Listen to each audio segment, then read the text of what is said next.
Hello student, आशा करते हैं आप लोग बहुत अच्छे होंगे। आज के इस ऑनलाइन सेशन में आप लोगों का बहुत बहुत स्वागत है। हम लोग कक्षा 12 के लिए केमिस्ट्री पढ़ रहे हैं। इसमें लेसन का नाम है कोऑर्डिनेशन कंपाउंड यानी कि उपसंयोजन यौगिक। जिसके पिछले क्लास में हम लोगों ने वीबीटी शुरू किया था, वो था वीबीटी पार्ट 1 और आज की क्लास में हम लोग वीबीटी पार्ट 2 के बारे में डिस्कशन करेंगे। ठीक है ना। वीबीटी को हमने दो पार्ट में डिवाइड कर दिया है, पार्ट 1 और पार्ट 2। पार्ट 1 हमने अपलोड कर दिया है, प्लेलिस्ट में आप लोग जाकर चेक कर लीजिए। और ये आज का जो लेक्चर है ये पार्ट 2 के नाम से अपलोड होगा, आप लोग प्लेलिस्ट में जाकर के इसको भी चेक कर लीजिएगा। ठीक है ना। तो चलिए अब हम लोग शुरुआत करते हैं। तो पिछले क्लास में हम लोगों ने जो वीबीटी था उसका पूरा थ्योरी देख लिया था। वैलेंस बॉन्ड थ्योरी होता क्या है, ये काफी इंपॉर्टेंट थ्योरी है। ठीक है ना। इसके यानी इस वाले क्लास में हम एग्जांपल लेकर के चलते हैं और आपको समझाते हैं कि कैसे इसमें हम लोग एग्जांपल को सॉल्व करेंगे और क्या क्या हम लोग इसमें फाइंड कर सकते हैं, वो अब आज की क्लास में हम लोग बताने वाले हैं। ठीक है ना, हम आपको बताने वाले। तो पहला चीज हम यहाँ पे आपको बता दें, हम लोग इससे वीबीटी से क्या क्या बता सकते हैं। ठीक है ना। जैसे देखिए यहाँ पे पहला तो भैया हम लोग को पता चल जाएगा कि संकरण क्या होगा। पहला हम लोग को क्या पता चलेगा कि संकरण क्या है इसमें, यानी हाइब्रिडाइजेशन क्या है। और दूसरा यहाँ पे हम लोग को पता चलेगा कि अयुग्मित इलेक्ट्रॉन कितने हैं। अयुग्मित इलेक्ट्रॉन, अयुग्मित इलेक्ट्रॉन, अयुग्मित इलेक्ट्रॉन कितने हैं ये भी हम लोग को पता चल जाएगा। इसके बाद हम लोग को तीसरा जो पता चलेगा, तीसरी चीज जो इसमें टॉपिक जो कि इससे क्वेश्चन पूछा जा सकता है, वो पूछा जा सकता है चुंबकीय आघूर्ण। क्या है? चुंबकीय आघूर्ण। तो चुंबकीय आघूर्ण क्या होता है, कैसे कैलकुलेट किया जाता है, ये सब जो कि आज की क्लास में हम लोग सीखेंगे। और चुंबकीय आघूर्ण निकालने के लिए फार्मूला होता है, इसको जो कि म्यू से प्रदर्शित करते हैं। तो म्यू बराबर फार्मूला होता है अंडर रूट में n इंटू n प्लस 2 होता है, जहां पे n क्या होता है, अयुग्मित इलेक्ट्रॉनों की संख्या होता है। इसको हम लोग स्मॉल n से रिप्रेजेंट करते हैं। ठीक। इसके बाद हम लोग को चौथी चीज इसमें पता चलेगी, इसकी ज्यामिति। ज्यामिति, ठीक है ना। तो ज्यामिति इसकी कैसी होती है, ये चीज हमको पता चलेगा। इसके बाद पांचवी चीज जो हम इसमें बता सकते हैं वो आपको मिल जाएगा यहाँ पे कि प्रकृति, यानी कि प्रकृति। प्रकृति कहने का मतलब ये जो कंपाउंड दिया गया है इसकी प्रकृति कैसी है, कहने का मतलब ये अनुचुंबकीय है कि प्रतिचुंबकीय है, ये चीज यहाँ पे आपको बताना है। ये जो का मैग्नेटिक नेचर होगा यानी चुंबकीय प्रकृति, यहाँ पे आप लोग इससे इस वीबीटी के थ्रू आप बता सकते हैं। ठीक है ना। तो क्या क्या बता सकते हैं, क्या क्या क्वेश्चन पूछा जा सकता है, एग्जाम्पल दे करके आपसे संकरण पूछा जा सकता है, आपको अयुग्मित इलेक्ट्रॉन की संख्या भी पूछा जा सकता है, चुंबकीय आघूर्ण भी पूछा जा सकता है, इसकी ज्यामिति पूछा जा सकता है और इसकी प्रकृति पूछा जा सकता है। मतलब इसकी प्रकृति कैसी होगी, प्रतिचुंबकीय होगी कि अनुचुंबकीय होगी। बात सबको समझ में आ गई ना। तो चलिए इसको आप लोग नोट करना हो तो नोट कर लीजिए और हम एग्जांपल लेकर के आप लोग को समझाते हैं कि कैसे इसमें हम लोग पांचों क्वेश्चन का आंसर देंगे, एग्जांपल अगर दिया जाएगा तो। ठीक है, लेकिन उसके पहले आप लोग इसको नोट कर लीजिए। हो गया? ओके, चलिए देखिए। तो अब हम लोग देख लेते हैं एक एग्जांपल लेकर के हम चलते हैं और कैसे दिखाया जाता है, ये बहुत ही महत्वपूर्ण है। आप लोग इसको थोड़ा सा ध्यान से देखिएगा। ठीक है। देखिए जैसे यहाँ पे हम एक एग्जांपल लेकर के चल रहे हैं, FeCN का 6। एक एग्जांपल हमने यहाँ पे लिया है FeCN का 6, यहाँ पे है 4-। ये यहाँ पे कोई एग्जांपल दिया गया है। तो सबसे पहला काम आपने नियम में लिखा भी होगा, अगर आप नियम पढ़े होंगे आप लोगों को ये बेहतरीन तरीके से समझ में आएगा। ठीक है ना। तो अगर आप नियम नहीं देखे हैं, मतलब अगर आप ये वीबीटी पार्ट 1 नहीं देखे हैं तो आप लोग भैया एक बार जाकर के वीबीटी पार्ट 1 देख लीजिए, ताकि आप लोगों को ये बेहतरीन तरीके से समझ में आए। ठीक है ना। चलिए देखिए, तो ये है, तो सबसे पहली पॉइंट है, यानी सबसे पहला काम हमारा रहेगा जो केंद्रीय धातु परमाणु रहेगा उसकी ऑक्सीकरण संख्या हम लोग कैलकुलेट करेंगे। अगर आप ऑक्सीकरण संख्या आपको भी नहीं कैलकुलेट करने आता है तो आप YouTube पर सर्च कर लीजिए calculate oxidation number by Mintu sir, उसको आप लोग देख लीजिए। आप बहुत ही बेहतरीन तरीके से एकदम सरल भाषा में आपको बताया गया है ऑक्सीडेशन कैलकुलेट करना। किसी भी कंपाउंड का आप ऑक्सीडेशन कैलकुलेट कर सकते हैं, ऑक्सीडेशन नंबर यानी ऑक्सीकरण संख्या किसी भी यौगिक का आप लोग निकाल सकते हैं। ठीक है ना। चलिए देखिए, तो ये है। तो सबसे पहले हम लोग क्या करेंगे, Fe की ऑक्सीकरण संख्या निकालेंगे। आप लोग ऑक्सीकरण संख्या यहाँ पे Fe का निकाल करके चेक कर लीजिएगा। यहाँ पे जो Fe की ऑक्सीकरण संख्या आ जाएगी वो आ जाएगी 2+। क्या आएगी? 2+। तो सबसे पहले हम लोग Fe का इलेक्ट्रॉनिक विन्यास लिखेंगे।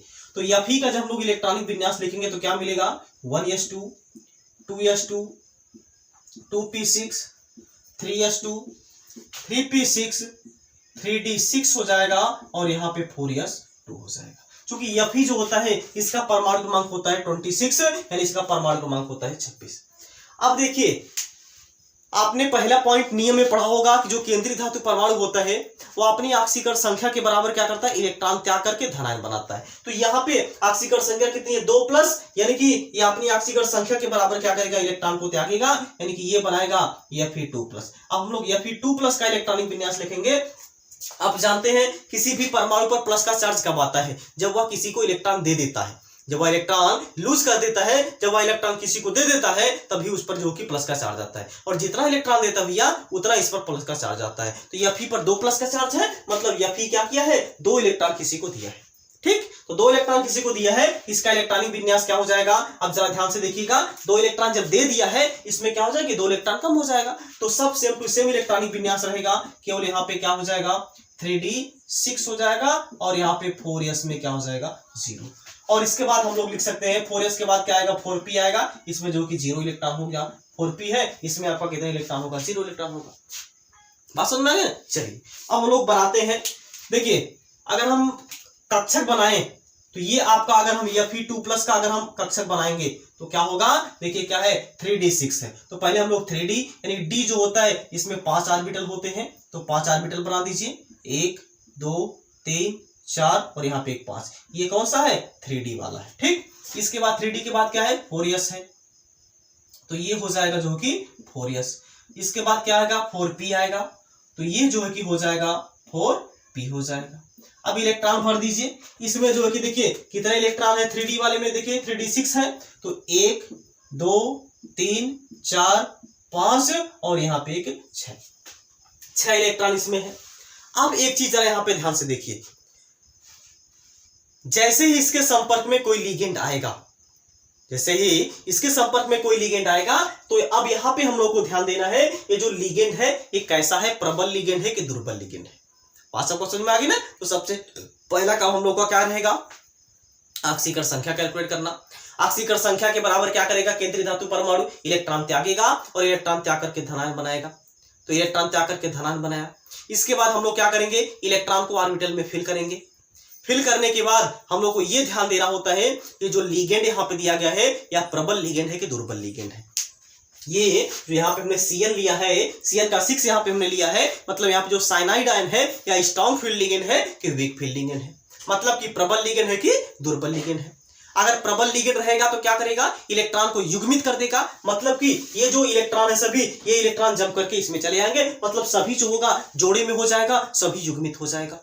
लेकिन अगर दुर्बल लिगेंड है तो ये क्या करता है, ये इलेक्ट्रॉन को पेयर नहीं कर पाता है, ये इलेक्ट्रॉन को युग्मित नहीं कर पाता है। बात सबको क्लियर हो गई ना। तो यहाँ पे अगर देखा जाए जो साइनाइड आयन है ये आपका स्ट्रॉन्ग फील्ड लिगेंड है, यानी कि क्या है, ये आपका प्रबल लिगेंड है। तो जब प्रबल लिगेंड भैया तो ये क्या करेगा, इस इलेक्ट्रॉन को, ये वाला इलेक्ट्रॉन जम करके इसमें चलाएगा और ये वाला इलेक्ट्रॉन जो कि जम करके इसमें चलाएगा। तो यहाँ पे आपका क्या दिख जाएगा, नहीं अगला जो है कि इसमें हम लोग बना देंगे तो क्या मिलेगा आपको, ये है Fe Cn का 6 यहाँ पे क्या है 4-, इसमें आपका ऑर्बिटल वही है, 5 ऑर्बिटल रहेगा, 1 2 3 4। इसके बाद इसमें जो है कि 2 यानी कि ऑर्बिटल कितना 1 है, और p वाला जो है 1 2 3 ऑर्बिटल इसमें है। ये आपका कौन सा है 4p है, ये आपका कौन सा था 4s था, ये कौन सा था 4s था, और ये कौन सा है 3d वाला है। बात समझ में आ गई ना। तो ये क्या है, ये है 3d। अब इलेक्ट्रॉन को भर दीजिए, देखिए जब इलेक्ट्रॉन इसमें 2 तो पहले से है तो 1 और 2 इलेक्ट्रॉन हो जाएगा यहाँ पे। अब जरा यहाँ पे ध्यान से देखिए, ये जो इलेक्ट्रॉन है पहले तो 2 इलेक्ट्रॉन जैसे था वैसे का वैसा यहाँ पे बना रहेगा, 2 इलेक्ट्रॉन जैसे था यानी कि वैसा का वैसा यहाँ पे आपका बना रहेगा। लेकिन यहाँ का जो दोनों इलेक्ट्रॉन है अब इसमें खिसक करके आ जाएगा, तो एक इलेक्ट्रॉन जो है कि ये हो जाएगा और एक इलेक्ट्रॉन जो है कि ये हो जाएगा। अब जरा यहाँ पे ध्यान से देखिए कितने ऑर्बिटल खाली हो गए, डी वाले में 2 ऑर्बिटल खाली हो गए, एस वाले में 1 ऑर्बिटल और पी वाले में कितने ऑर्बिटल हो गए 3 ऑर्बिटल। यानी कि और एक चीज आप यानी कि थोड़ा सा ध्यान दीजिए, यहाँ पे जो हाइड्रोजन है, सॉरी जो लिगेंड है वो यहाँ पे क्या करता है, lone pair of electron donate करता है, लोन पेयर ऑफ इलेक्ट्रॉन को जो है कि दान करता है। तो इसमें जो संकरण में भाग लेने वाले ऑर्बिटल होते हैं वो रिक्त डी ऑर्बिटल होते हैं, यानी कि रिक्त जो ऑर्बिटल होते हैं वही केवल हाइब्रिडाइजेशन में पार्टिसिपेट करते हैं, और जिसमें एक भी इलेक्ट्रॉन अगर प्रेजेंट है तो वह हाइब्रिडाइजेशन में यानी कि संकरण में पार्टिसिपेट नहीं करता है। तो इसमें देखिए, इसमें तो इलेक्ट्रॉन है यहाँ पे, क्योंकि यहाँ पे क्या था, साइनाइड जो था स्ट्रॉन्ग फील्ड लिगेंड था, प्रबल लिगेंड था, तो प्रबल लिगेंड होने के कारण ये इलेक्ट्रॉन इसमें युग्मित हो जाएंगे, मतलब ये वाला इलेक्ट्रॉन इसमें चला जाएगा और ये वाला इलेक्ट्रॉन जो है कि इसमें चला जाएगा। तो ये ऐसा कुछ देखने को मिलेगा। अब देखिए 2 ऑर्बिटल यहाँ पे खाली हो गया। अब खाली हो गया तो खाली होने का क्या मतलब है, एक देखिए Cn यहाँ पे एक आएगा, एक यहाँ पे Cn आएगा, एक Cn सॉरी ये नहीं रहेगा, ठीक। रिक्त ऑर्बिटल इसमें पार्टिसिपेट करते हैं ना, तो एक Cn जो कि यहाँ पे आ जाएगा, एक Cn यहाँ पे आएगा, एक Cn यहाँ पे आएगा, एक Cn यहाँ पे आएगा, एक Cn यहाँ पे आएगा और एक Cn जो है कि यहाँ पे आ जाएगा। अब यहाँ से क्या करेगा, lone pair of electron donate करेगा, ये यहाँ से lone pair of electron donate करेगा, यहाँ से lone pair of electron donate करेगा, यहाँ से और ये जो है कि यहाँ से लोन पेयर ऑफ इलेक्ट्रॉन क्या करेगा, डोनेट करेगा, ठीक है। तो डोनेट करेगा तो यहाँ पे इसको हम लोग डॉटेड लाइन द्वारा दिखा देते हैं, तो ये हो जाएगा यहाँ पे ये, ठीक। यहाँ पे भी 2 इलेक्ट्रॉन, यहाँ भी 2 इलेक्ट्रॉन, ठीक, यहाँ भी 2 इलेक्ट्रॉन, यहाँ भी 2 इलेक्ट्रॉन, यहाँ भी 2 इलेक्ट्रॉन और यहाँ भी 2 इलेक्ट्रॉन, ठीक है ना। तो ये है, तो आपका संकरण कौन सा आ जाएगा, यहाँ पे संकरण यहाँ पे कौन सा आ जाएगा, डी का 2 ऑर्बिटल भाग लिया है तो क्या हो जाएगा D2, यस का 1 ऑर्बिटल भाग लिया है तो हो जाएगा यस, और P का 3 ऑर्बिटल लिया है तो हो जाएगा sp3, यानी कि यहाँ पे जो संकरण आ जाएगा वो क्या आ जाएगा, D2sp3 आ जाएगा। बात सबको समझ में आ गई ना। तो ये है तरीका दिखाने का संकरण, ये है D2sp3 संकरण इसमें आ जाएगा। इसको आप लोग नोट कर लीजिए। इसके बाद यहाँ पे हम आपको बताएं कि आकृति इसकी कैसी होती है, ठीक। तो इसको पहले आप लोग नोट कर लीजिए।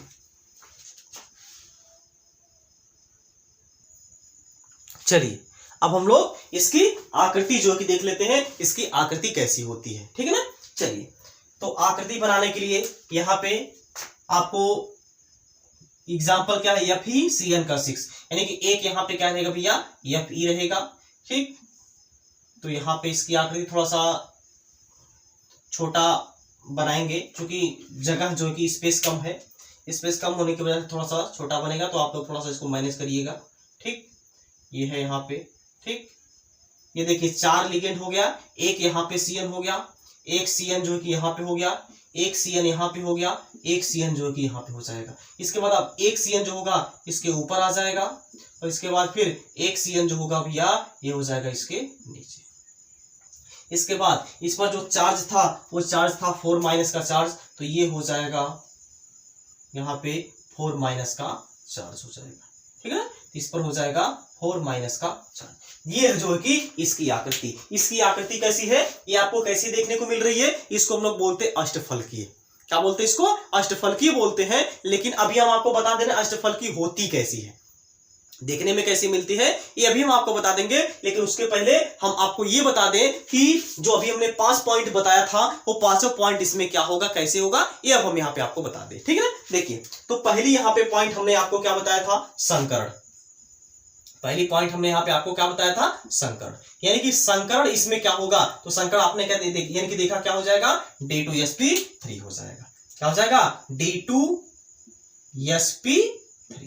तो ये जो है कि इसमें संकरण हो जाएगा, यानी यहाँ पे क्या हो जाएगा, हाइब्रिडाइजेशन D2sp3। इसके बाद दूसरा हमने अभी आपको क्या बताया था, दूसरी ज्यामिति, ठीक। ज्यामिति इसकी कैसी हो जाएगी, कैसी हो जाएगी, अष्टफलकीय हो जाएगी। इसकी ज्यामिति क्या हो जाएगी, अष्टफलकीय, ठीक। इसके बाद अगला जो है कि आपको क्या पता चलेगा, यहाँ पे तीसरा अयुग्मित इलेक्ट्रॉन,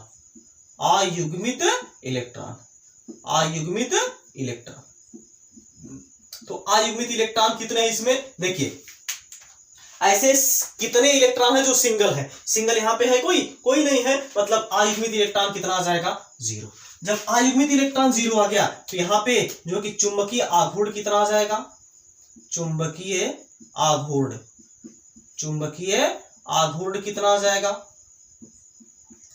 ठीक। ये आपको बताना है। इसके बाद यहाँ पे 5वीं पॉइंट जो आपको बतानी होती है, ये बतानी होती है प्रकृति, ठीक है ना, इसकी प्रकृति कैसी होगी, ये पांचवी पॉइंट आपको यहाँ पे बताना होता है। चुंबकीय आघूर्ण म्यू का मान जो है कि यहाँ पे क्या आ जाएगा, अंडर रूट में n इंटू एन प्लस 2 होता है फार्मूला। तो n का मान जब यहाँ पे क्या है 0 है तो हो जाएगा 0 और प्लस 2 हो जाएगा। तो ये क्या है, देखिए 0 का मान, तो देखिए n का मान यहाँ पे क्या आ जाएगा 0 आ जाएगा। तो जब 2 यानी कि अंडर रूट में 2 इंटू 2 प्लस यानी कि सॉरी अंडर रूट में n इंटू एन प्लस 2 का जब फार्मूला लगाएंगे म्यू का, तो यहाँ पे क्या हो जाएगा, पूरा 0 हो जाएगा। मतलब यहाँ पे जो चुंबकीय आघूर्ण होगा वो क्या आ जाएगा, यहाँ पे 0 आ जाएगा। ठीक, जो चुंबकीय आघूर्ण 0 आ गया। सभी यहाँ पे इलेक्ट्रॉन कैसे हैं, युग्मित हैं। इसकी प्रकृति जो कि कैसी हो जाएगी, प्रतिचुंबकीय हो जाएगी।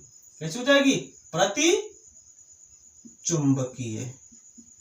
इसकी प्रकृति कैसी हो जाएगी, प्रतिचुंबकीय हो जाएगी। बात सबको समझ में आ गई ना। तो ये है इसकी प्रकृति, यहाँ पे क्या हो जाएगी, प्रतिचुंबकीय हो जाएगी। बात सबको समझ में आ गई ना। चलिए इसको आप लोग जरा नोट कर लीजिए। चलिए अब यहाँ पे आपको बता देते हैं जो अष्टफलकीय होती है आकृति वो कैसी होती है, वो देखने में कैसी हो, यानी कि देखने यानी कि कैसे हम लोग पहचानेंगे कि ये अष्टफलकीय आकृति है। ठीक ना, तो क्या होती है ये अब हम यहाँ पे आपको बता दें। देखिए जो अभी हमने एग्जांपल लिया था उसी का हम एग्जांपल लेकर के आपको बता रहे हैं। ठीक, देखिए जैसे ये यहाँ पे हो जाएगा, बीच में यहाँ पे क्या होगा, मेटल होगा। और मेटल यहाँ पे कौन सा था, आपका आयरन था, यानी कि Fe था। ठीक, तो ये यहाँ पे हो जाएगा Fe। ठीक, यहाँ पे एक Cn हो जाएगा, एक Cn जो है कि यहाँ पे हो जाएगा, एक Cn जो है कि यहाँ पे हो जाएगा, एक जो है कि Cn जो है कि यहाँ पे हो जाएगा, एक Cn जो है कि यहाँ पे हो जाएगा, और एक Cn यहाँ पे हो जाएगा। इसके बाद एक Cn इसके जस्ट ऊपर होगा और एक Cn इसके जस्ट नीचे होगा। ठीक है, चलिए अब इसको देखिए, ये यहां से इसको यहां से मिला दीजिए, इसको जो है कि यहां से मिला दीजिए, इसको जो है कि यहां से मिला दीजिए, और इसको जो है कि यहां से मिला दीजिए। ठीक, उसी तरीके से इसको भी यहां मिला दीजिए, उसको भी यहां से यहां मिला दीजिए, इसको भी यहां से यहां मिला दीजिए, और इसको भी जो है कि यहां से यहां मिला दीजिए। ये है अष्टफलकीय, इसी को हम लोग क्या बोलते हैं, अष्टफलकीय बोलते हैं। बात समझ में आ गई ना। तो ये आकृति जो बनी है यही कैसी है, अष्टफलकीय है, यानी कि ऑक्टाहेड्रल है। ठीक, एक चीज और यहाँ पे ध्यान दीजिए, चाहे आपका संकर्ण की अगर हम बात करें, अगर हम संकर्ण की बात करें उसमें अगर Cn नंबर 6 है, अगर Cn नंबर 6 है तो वहां पे दो संकरण होता है, एक होता है D2sp3 और एक होता है sp3d2। मतलब कि चाहे जो भी संकरण रहे, इसमें भी देखिए आपका 6 ऑर्बिटल आएंगे, इसमें भी 6 ऑर्बिटल आएंगे। अंतर क्या है, इसमें जो कि देखिए पहले d आ गया है और इसमें जो कि बाद में d आया है। मतलब इसमें जो कि अंदर वाला d ऑर्बिटल भाग लिया है और इसमें जो कि बाहर वाला d ऑर्बिटल भाग लिया है, लेकिन जो आकृति होती है दोनों की अष्टफलकीय होती है, दोनों की आकृति ऑक्टाहेड्रल ही होती है। बात सबको समझ में आ गई ना। तो ये जो अभी हमने एग्जांपल देखा था उसमें जो संकरण था वो D2sp3 था। अब अगला एग्जांपल जो कि हम आपको बता दें, जो कि संकरण आपका क्या होगा उसमें sp3d2 होगा। ठीक है, इसको पहले आप लोग नोट कर लीजिए।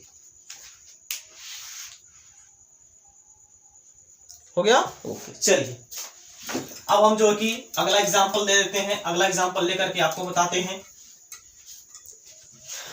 देखिए तो अगला जो है कि यानी कि एग्जांपल हो जाएगा Fe F6 3-, यानी कि एग्जांपल जो है वो क्या है, Fe F6, इस पर जो है कि 3- का चार्ज है। ठीक, तो सबसे पहले हम लोग यहाँ पे जो केंद्रीय धातु परमाणु होगा उससे ऑक्सीकरण संख्या हम लोग निकाल लेंगे। ऑक्सीकरण संख्या निकालेंगे तो यहाँ पे आ जाएगा 3+। तो सबसे पहले हम लोग Fe का इलेक्ट्रॉनिक विन्यास करेंगे, तो हो जाएगा 1s2 2s2 2p6 3s2 3p6 3d6 हो जाएगा, और यहाँ पे 4s2 हो जाएगा। ठीक, उसी तरीके से अगर हम Fe3+ की बात करेंगे, हम लोग Fe3+ का इलेक्ट्रॉनिक विन्यास लिखेंगे। चूंकि जो आयरन होगा ये 3+ का चार्ज रखेगा, तो 3+ का चार्ज रखेगा, तो यहाँ पे अगर हम देखेंगे तो यहाँ पे क्या मिलेगा, 3d5 मिलेगा, और यहाँ पे 4s में अब 0 इलेक्ट्रॉन हो जाएंगे, और फिर 4p वाले में भी 0 इलेक्ट्रॉन हो जाएंगे। इसके बाद आपका 4d में भी आपका हो सकता है, तो 4d में भी कितने इलेक्ट्रॉन होंगे, 0 इलेक्ट्रॉन होंगे। तो चलिए अब यहाँ पे हम लोग इसकी ऑर्बिटल बना लेते हैं। तो यहाँ पे अगर हम ये 3+ की बात करेंगे ऑर्बिटल में, ये आपका क्या है 3d5। तो पहले यहाँ पे 3d वाला बनाएंगे, तो ये हो जाएगा 1 2 3 4, ये आपका 3d है। इसमें कितने इलेक्ट्रॉन है, 5 इलेक्ट्रॉन है। इलेक्ट्रॉन को यहाँ पे दिखा दीजिए, 1 2 3 4, यहाँ पे 5, ये 5 इलेक्ट्रॉन यहाँ पे है। ठीक, उसी तरीके से आपका अगला ऑर्बिटल क्या आएगा, 4s आएगा, ये हो जाएगा 4s। इसके बाद जो कि अगला ऑर्बिटल आपका आ जाएगा 4p, ये है 4p। इसके बाद जो कि अगला ऑर्बिटल आ जाएगा 4d वाला, 1 2 3 4, ये जो है कि ऑर्बिटल क्या है 4d है। ये सब में इलेक्ट्रॉन क्या है, 0 इलेक्ट्रॉन है। ठीक, अब जरा यहाँ पे ध्यान से देखिए, जो फ्लोरीन है एक ऐसा लिगेंड है, वीक लिगेंड है, यानी कि दुर्बल लिगेंड है। जब दुर्बल लिगेंड है, ये इलेक्ट्रॉन को पेयर कर नहीं पाएगा, इलेक्ट्रॉन को पेयर नहीं कर पाएगा, तो ये इलेक्ट्रॉन जैसे का तैसा बना रहेगा। यानी कि जो संकड़ होगा, संकड़ में ये वाला इससे आगे यानी कि यस के बाद वाला ऑर्बिटल जो कि पार्टिसिपेट कर देगा। तो इसमें संकड़ कौन सा होगा, अब आपको पता चल गया होगा। अगर नहीं पता चला है तो थोड़ा सा आप लोग सब्र करिए, अभी हम यहाँ पे आपको बता दे रहे हैं इसमें संकड़ जो कि कौन सा होगा। ठीक, F6, ये है आपका 3-। तो इसमें अगर हम बनाएंगे तो ये ऑर्बिटल जो है कि 1 2 3 4, ये जो है कि ऑर्बिटल क्या हो जाएगा 3d। इसमें कितने इलेक्ट्रॉन, 1 2 3 4 5 इलेक्ट्रॉन रहेंगे। इसके बाद क्या आ जाएगा आपका 4s आ जाएगा, ये है 4s। इसके बाद जो है कि आ जाएगा आपका 4p आ जाएगा, तो ये है आपका 4p। इसके बाद जो है कि क्या आ जाएगा 4d आ जाएगा, 1 2 3 4, ये हो जाएगा 4d। अब जरा यहाँ पे ध्यान से देखिए, एक जो है कि F यहाँ पे जुड़ेगा, एक F यहाँ पे जुड़ेगा, एक F यहाँ पे, एक F यहाँ पे, एक F यहाँ पे और एक F यहाँ पे। यानी यहाँ से क्या करेगा, lone pair of electron donate करेगा, यहाँ से यहाँ से, यहाँ से, यहाँ से, और ये जो है कि यहाँ पे डोनेट करेगा। अब देखिए यहाँ पे जो कि कितने इलेक्ट्रॉन हो जाएंगे, अब 2 इलेक्ट्रॉन हो जाएंगे। ठीक, यहाँ पे जो कि 2 इलेक्ट्रॉन हो जाएगा। ठीक,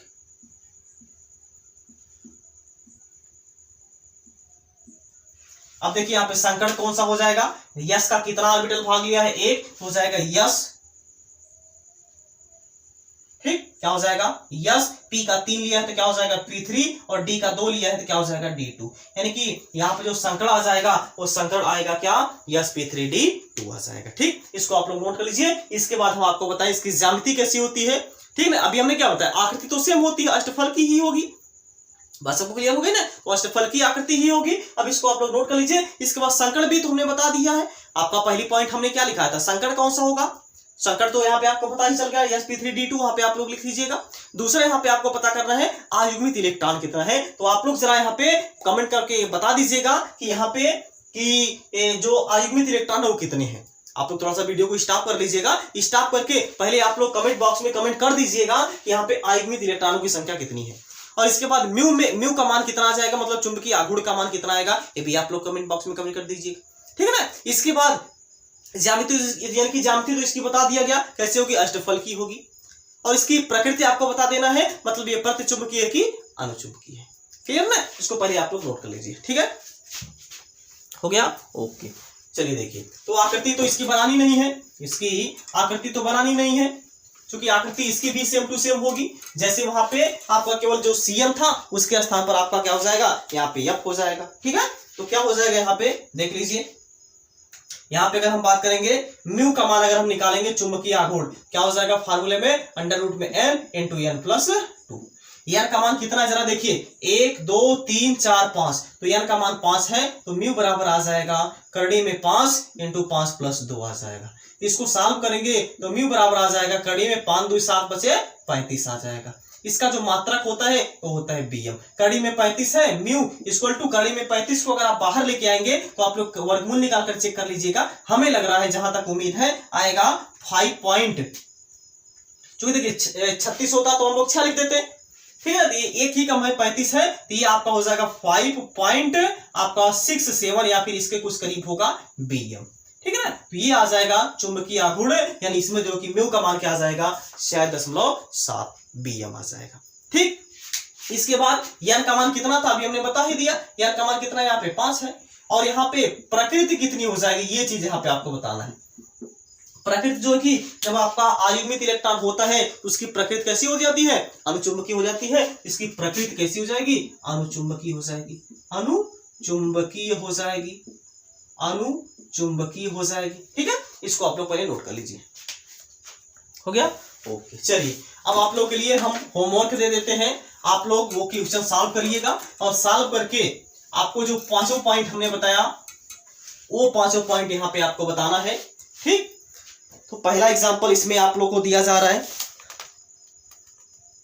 पहला एग्जांपल यहाँ पे आप लोग को दिया जा रहा है।